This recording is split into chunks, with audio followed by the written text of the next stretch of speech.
y'all, and thank you so much for joining me on another episode of Miss Vega Says What. I'm Miss Vega. Normally my opening is hello my beautiful children, but this video is actually I would like to speak to the adults.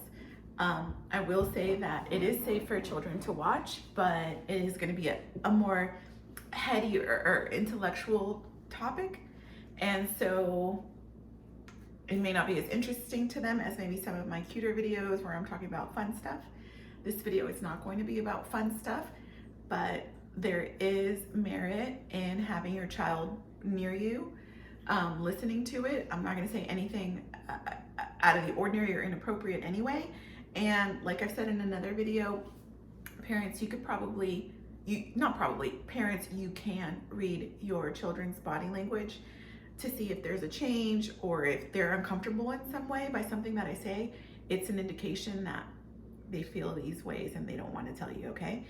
And kids, if this video is over your head, that's okay. But if you find relief or you feel like, yeah, that's me, then you don't have to go for a long talk with your parent. This is I am the long talk. You just have to tell your parents something like, yeah, that's true. Or you can squeeze their hand or ask them for a hug. You don't have to do anything crazy in response to this video. So kids, you can be here for this, but I am going to address adults. This video is about a hard topic, and that topic is active shooter drills. So in the video I posted previously to this about levels of consciousness, where I explained how children and adults have different levels of consciousness. Often it is related to our most dominant feeling state, right? That is kind of like your level of consciousness or how you see the world, perhaps. And children and adults have varying levels of consciousness. We can see this also, we can see this when if you in childhood or if you know a child who has experienced a really difficult time or is experiencing grief of a very close loved one, you can see that they don't stay in a depressive state, whereas an adult does stay in a depressive state. When they experience grief, they live in a depressive state, and children do become depressed, right? But then they can also be a little bit lighter, and the reason for that is part of the levels of consciousness, but not what I'm going to talk about in this video. So the reason I want to make this video is because I know that it is a very debatable topic, active shooter drills, right? Like some people, it's a debatable topic, excuse me. And I've seen in many parenting forums, like on Facebook and stuff, where parents say, oh, my kid is having an active shooter drill and they're freaking out, or they had an active shooter drill and now they came home scared. I don't know what to do or say. So this video is in response to that, because it is very confusing and it is such a debatable topic. So with it being a debatable topic, I want to say that this is in no way leaning toward one side of the debate or not. As I've said in other videos, we can only contend with the now moment, with the present moment.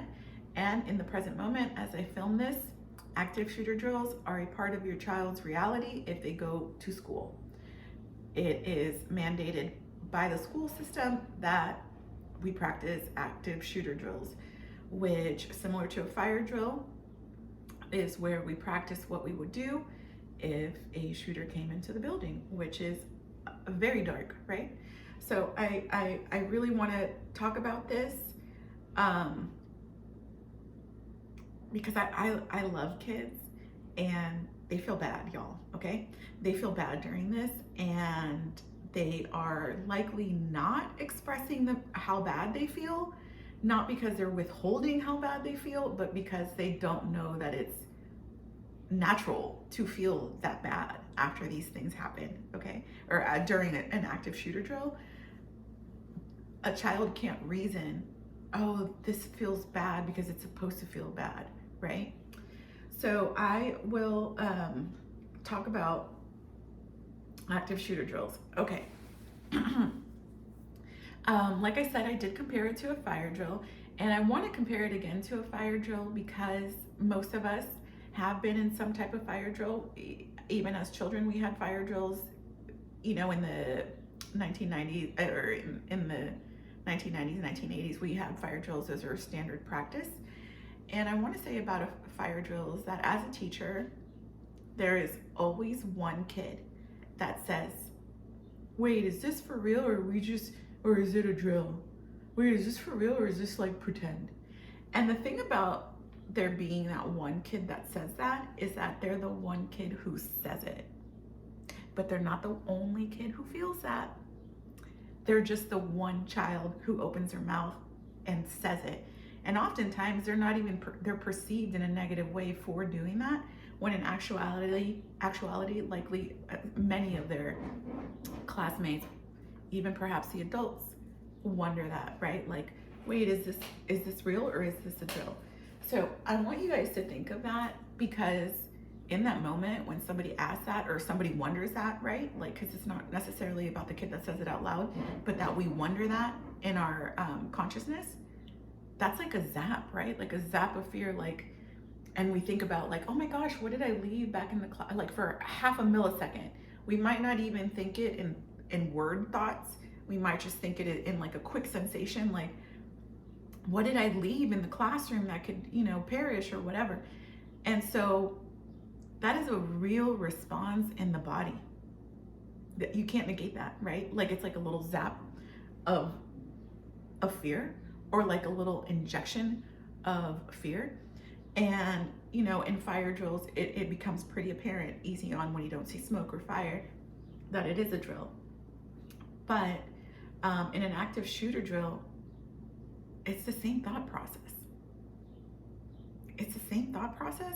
And what I've noticed is that kids actually don't speak and say, is this for real, or is this pretend? Because it is so frightening. The possibility of that answer is so frightening that one kid that always says it doesn't even say it, okay? And that's the bodily response to fear and uncertainty. So when we do these active shooter drills, there's that zap, right? Like that, oh my God, is this real or not? And what I want to say is that the human body is very, very smart and advanced, and it will protect itself from that thought.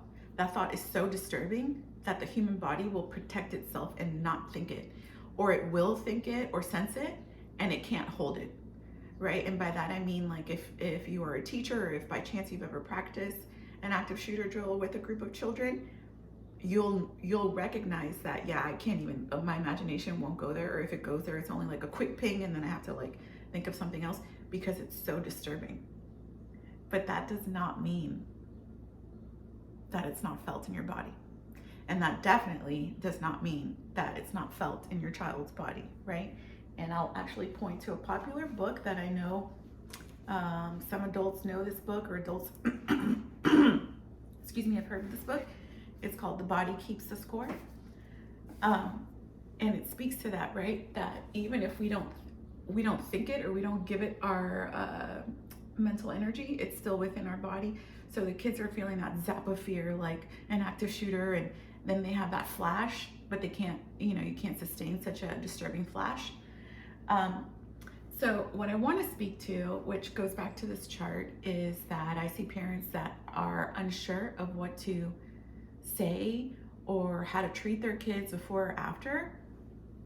And what I want to say is that in the video where I explain this, how the levels of consciousness, which are often related to how we emote, or the frequency of the most dominant emotional state works, is that there's kind of a loss in translation between different generations. And it's not even necessarily different generations, it's just that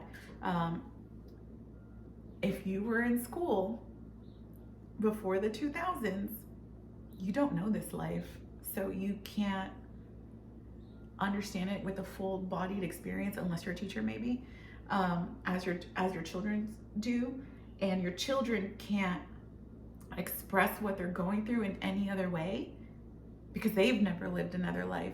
Another way you can look at that is if per se you have a child that's in the 4th grade, they are having one 4th grade experience, but you are having two. So you have comparisons because you have your own 4th grade experience and their 4th grade experience. And so that allows you the ability to compare experiences. They don't have that. They're not even done with the experience that they're having. So they can't compare it to anything else.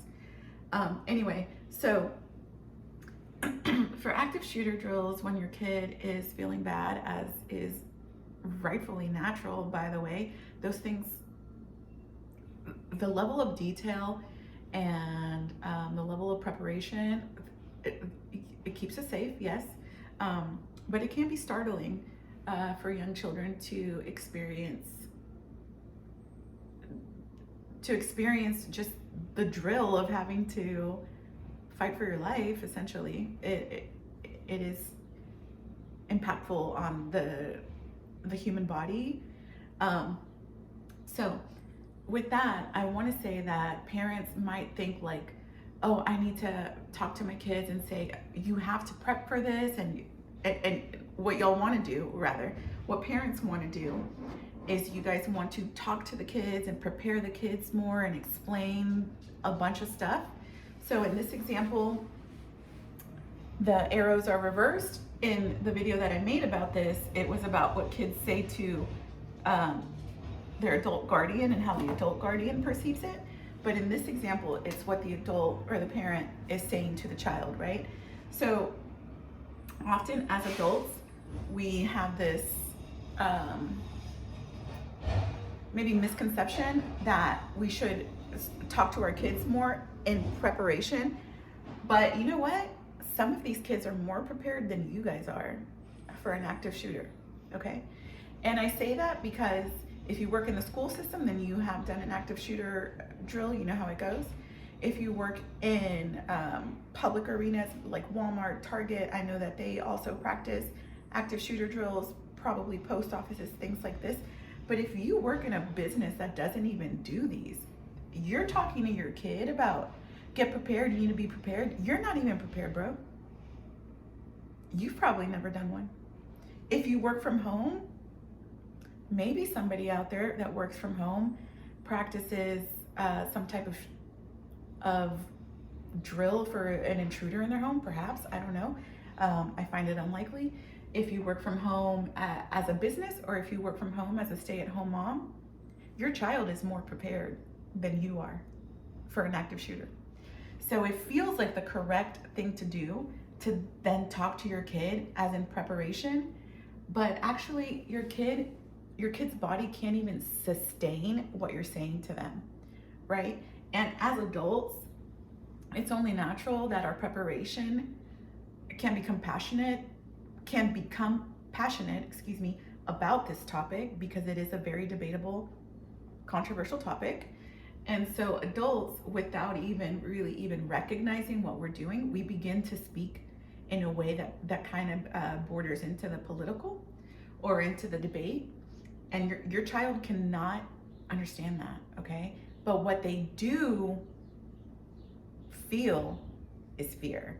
Like when you prepare them and you start talking about the debate, like whether it be like gun debate or should we even do these drill debates, you think that you're doing the correct thing by preparing them, but they don't understand. They don't have that level of consciousness that you have, that level of experience to know evil in that way, because that is what you're getting at. They don't go there.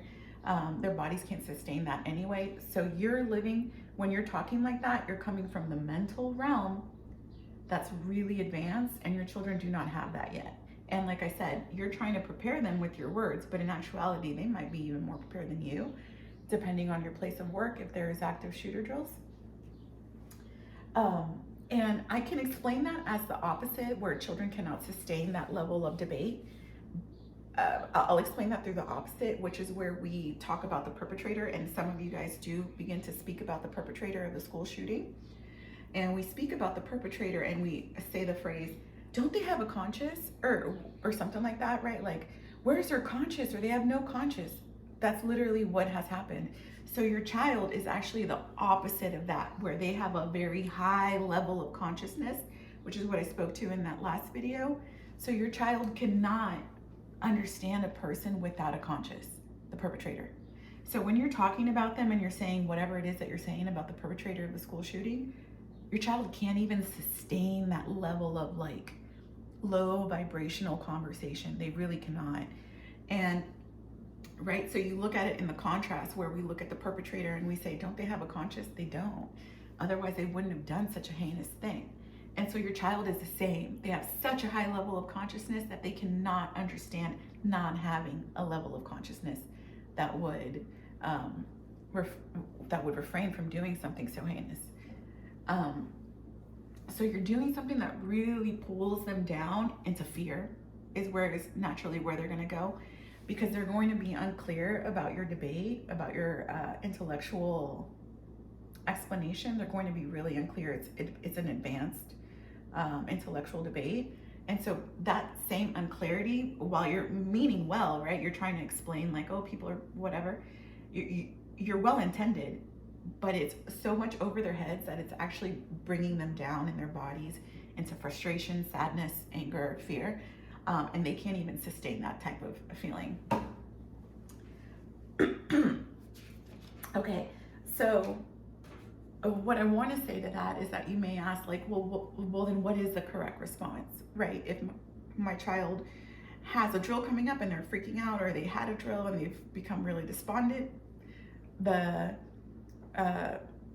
correct thing, which can be really difficult for some people with faith practices, it may be a little bit easier, but the correct thing is actually to return to a place of like love and peace and hope, which can sound very, like corny or trivial or fluffy even, but you can look at it this way. It's, people really love the phrase love wins. There's a science behind that. This is the science behind that. So love would win here, right? Like we have this compulsion of like speaking poorly about the perpetrator and speaking about people who are like that and the debate and blah, blah, blah. That's not love. That's separation. Separation isn't love, right? Love is unity.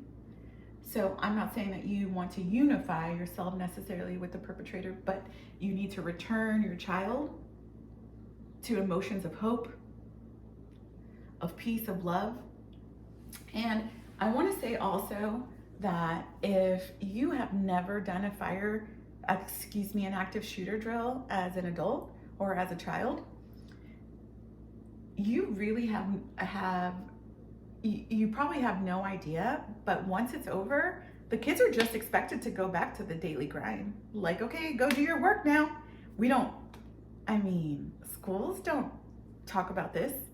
Schools don't prep for the emotional part, maybe a little bit, but probably not enough for how big and how embodied that fear is, right? So think about yourself as an adult having to practice hiding for your life from an active shooter, how bad that would feel. And then it's over, even though it's practice, right? So because it's a practice, so now it's over and your boss is like, all right, get back to work. You feel icky. Like you feel that in your body. Kids are exactly the same, but probably heavier because an adult can reason a little bit. So because we can reason, it lightens our emotional toll, but kids can't really reason. It's very confusing. So they're going to feel bad and they're just expected to, okay, get back to your work, get back to your day, get back to this. Right? Okay. So, what I want to say also is that, we think like, let's talk about the perpetrator and explain that people are whatever they are and that they lack this and they lack that. That's not helping your child, because like I said, that lives in the mental realm.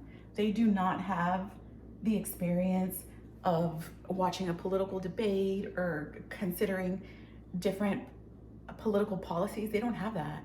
So you're actually just kind of confusing them. And this is, the squiggly sign is the representation of their bodily experience of having been through an active shooter drill. So with that, I want to say that even though that this might sound like overly simplified, um, like I said, it is the science of love wins, right? Like you're driving out this evil by returning them to a place of love. So be good to your kids, love them, hug them on those days, hug them before and after an active shooter drill. And you can even think of that as like honoring the parents of victims of school shootings, because they almost always say the same thing, right? Which is love your kids, hug your kids. That's because it is the antidote to this world. And so it is the science of how love wins, right? We use that term in other realms or in other topics, but it works here too. And it also reminds me of Dr. Martin Luther King. So it would be MLK's words over the dinner table, right? Because he says, only light can drive out darkness, and only love can drive out hate. This is what he's referring to. This is what you're supposed to be doing at the dinner table, right? Because when we go back and we're like the perpetrator this and the perpetrator that, and that's hate. That is, and I want to clarify that I am not giving them a pass. I'm not anything. I can't anything of the perpetrators because I'm no one to them. I'm not a policymaker. I'm not a judge. I'm not anybody in law enforcement. So it's almost like a misdirection of the energy that you can return your kids to love, right? Because when we talk about the perpetrator, we're actually speaking of hate. And even though it might seem reasonable and logical to us, it perpetuates the cycle, right? So you're going to think of Dr. MLK's words, only light can drive out darkness. This is what he means. This is how it works, right? Because school shootings, that is a darkness. And the light is you returning your kids to light and love. And that's how it's driven out, right? Because we're not wanting the kids to now hate this perpetrator who oftentimes they're not even alive anyway, right? And the kids, what can your kid do with that hate towards the perpetrator? What can your kid do with that fear toward them? Nothing, but just sit in the fear in them, right? The fear is in them. The fear doesn't do anything for the perpetrator. It lives in your kid when you do that. Okay, so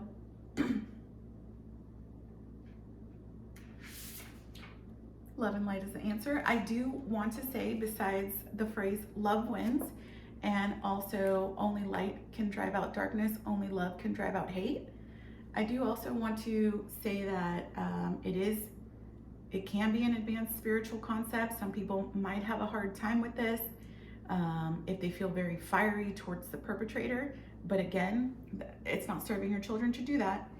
And I want to end it with a quote from 1 John chapter 2, verse 9.